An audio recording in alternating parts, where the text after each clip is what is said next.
Hi everyone, Jordan here for the Primal Live podcast, and today we are joined by the one and only Harry Huxley. Harry, how are we? I'm not too bad, thank you. Thank you for having me. Yeah, very good to have you. It's good. How was you travelling? It's good. Never been to Highton before, so No, no. it's the travel, right? And dark side of the water, right? Yeah. It's like, yeah, no, it's okay. Brilliant. So, Harry, you were a participant in our latest Primal Live I Liverpool. was. You was, yeah. So it was very good to work with you personally myself. Yeah. It was a breath of fresh air being able to work with such a talent as yourself. So I want to ask you, like, what was the Primal Live experience for you? Let's start with the workshops. The workshops. The workshops were awesome. I love like working with the people and like all the mentors we had in. Like everyone had like their specific kind of like attributes to Oh, yeah. like to the dedicated, but like yeah, they were awesome. And so you're lucky to work with people like that. So it's like you gotta take the opportunities. Definitely so. Like, as a fellow artist, taking them opportunities are It's- literally what we got to do. So, what about the intro meeting? What was your thought process compared, just say, from week 7 to the very first week when you first turned Yeah. up? What was that Well, like? like obviously, Primal Live was one of the first things I'd properly done. When music, so I got into Leopard's Fun. And that was like when I first started doing music, and then I found Primal Live through people that I knew that I'd met in Liverpool. So it was obviously quite nerve wracking. Yeah. Like first time, like obviously first time I've properly really been singing. But like I feel like the confidence you build between like week 1 and week 7, and like because obviously you meet everyone, and like after you've been with them for like that long, it's like Yeah. you feel more comfortable, and it's crazy though. It's like obviously like you get a feel for it in week Yeah. 1, and then week 7 you're like, oh my god, it's next week. It is. It's almost it's like what we like to call is like selling a dream. Almost, you're like you're looking at it and you're like, wow, like what is this really Is the this thing? the- Yeah. yeah. So it's really crazy. good to hear. So what was it like performing alongside what people would known as competitors in a certain sense? Yeah, it's fun. It's also it's strange. It's like because obviously you've got to. It's like it's a competition. Yeah, so it's you're like just you've there got to win. So yeah to win, but it's also like you've been with them for however long and it's like you're kind of like I kind of want you to You do want them well. to win. Like you're also like I want to do well. So Yeah. it's a weird one, but yeah, it's a cool layout. I think it's fun. That's what I really enjoyed it as well. That's Yeah. what I really enjoyed the mingling amongst people and the community aspect that we try Yeah, and give absolutely. off. So the winner of that show, we had John Roche. He's actually now become quite good friends with yourselves, right? Yeah, So you've me actually and John have- gained a yeah. lot of friends from And, Primal. So yeah, what's that you, like? You do because obviously I've had Harris is another one of my good friends. Yeah. John, you meet loads of people through Primal Lab. It's awesome. And then like obviously I supported him at the Shipping Forecast. Yeah. Well, we'll get well, onto that yeah, in a we'll get minute. onto it, but Talking about that. It just builds like I feel like friendships in the music industry just build so many different paths. That's what it is. Yeah. And one of our weeks is dedicated to networking in specifics. So that's what we try and encourage as an artist. I feel like, I don't know if you feel the same, but networking is one of the most important things for me. Yeah. And probably for yourself Yeah, as well. I feel like networking's probably one of the like I feel like without the networking it's like you Yeah, exactly. So what was the show like itself? So we did the show at the Invisible Wind Factory. yeah. Which has a max capacity of I think about 1,300 to 1,500 people. And it was pretty full. It was pretty full It in was- there. So what was that like?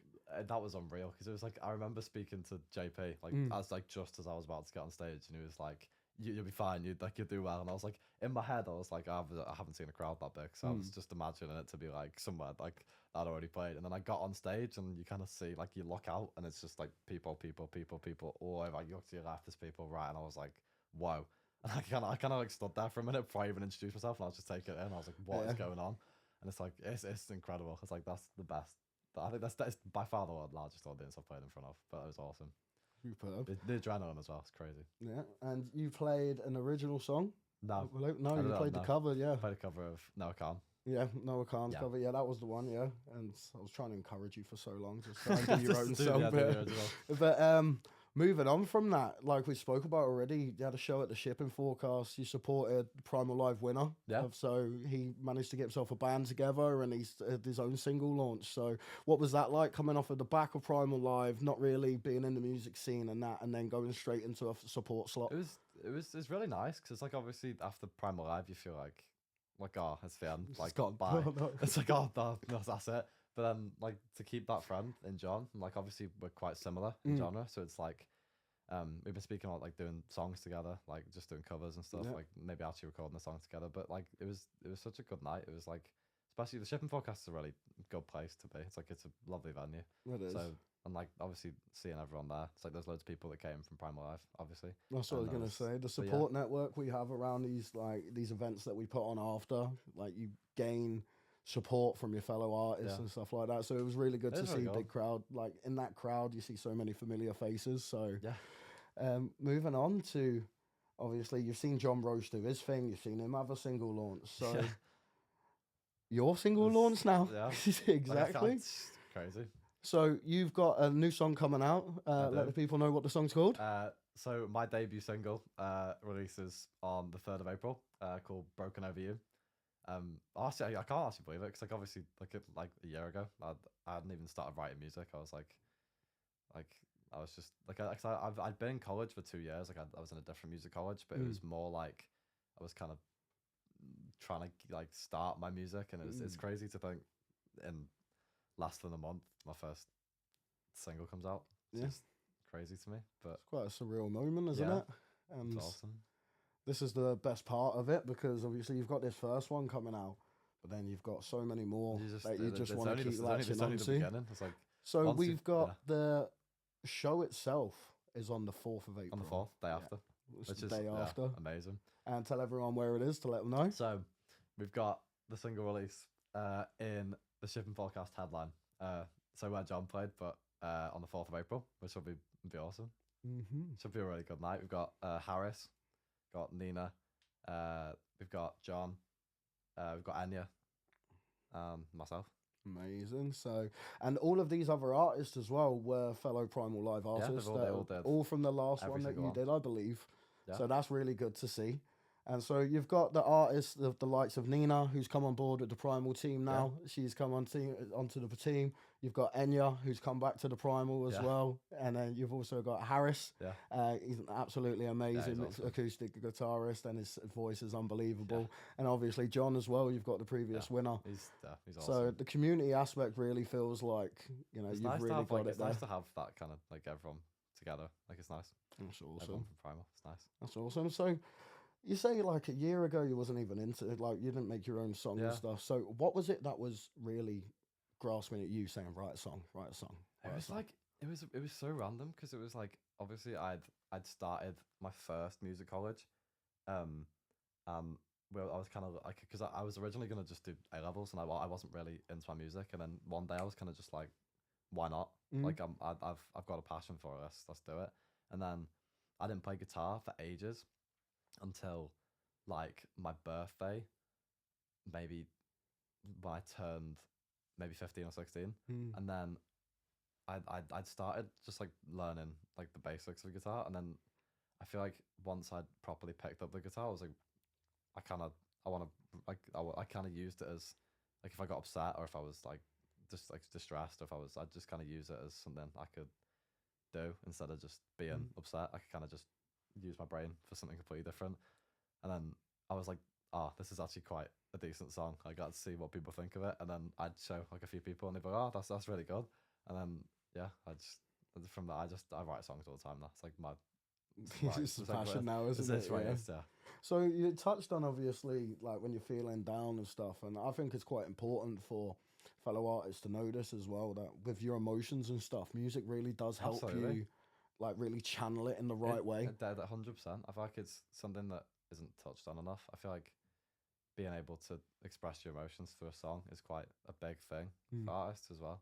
So yeah, I feel like it's as like my advice as an artist is if you want to do that, don't feel like go for it. Just, It is one of them go for it moments, because being able to write where you feel like you're at your most vulnerable, but then other people take it on in a different light and the different stories are manifested. That's my favorite, because it's like if you've had a really bad experience, but anything could be like, doesn't matter what it is, just if it's been a bad experience, you can kind of write it how you felt it. And I feel like people sometimes can be embarrassed about the lyrics, but I feel like it's quite a strong thing to be able to do, to write about something that's hurt you so much. And then someone else could take that song on and be like, that reminds me of my trauma or but it's I love the way that it's that bounce effect. So tell us about the song then. What's the song about? Why was it written? It's kind of about picking up loads of regrets along your life. So there's like things that I've done which I'd probably look at and I'd be like, oh, probably shouldn't have done that. Or there'd be like a time I'd be like, oh, that was like, I don't know, just like general like regrets. But then there's like the kind of focus of the chorus is kind of like your biggest regret. It's like being able to fix a lot of these things. So it's like you can kind of walk away from things and you can kind of move away. But there's like some regrets that you can't really fix, and there's like letting someone walk out your life, or like, you know, hurting someone. It's like you can't really mend that, and you feel bad about it. But it's kind of random. Like the main focus is. And what's this song gonna do for the masses? What's the general public gonna feel from this song? What are they gonna get? I hope that people can take it in their own like respect. So it's like if like they've lost someone, or if they've hurt someone really bad, or if they've, you know, if it can kind of amend to anyone. So it's like I love the thought of someone like taking my song and being like, oh, this really helps me through whatever, like insert like whatever they're going through. I feel like that's a really nice feeling. So it's like if like one person had my song and was like, I really like this, like this is helping me, I'd be that's all. I feel like an echo of my very first song I wrote as well. Yeah, so I think it's the promise that most artists make but haven't really spoke about it, saying if it just touches one person, I'm completely happy. That made up my career. When one person came up to me and told me that song helped them in a certain way, I felt so successful. I felt like I'd done it. It's I don't know.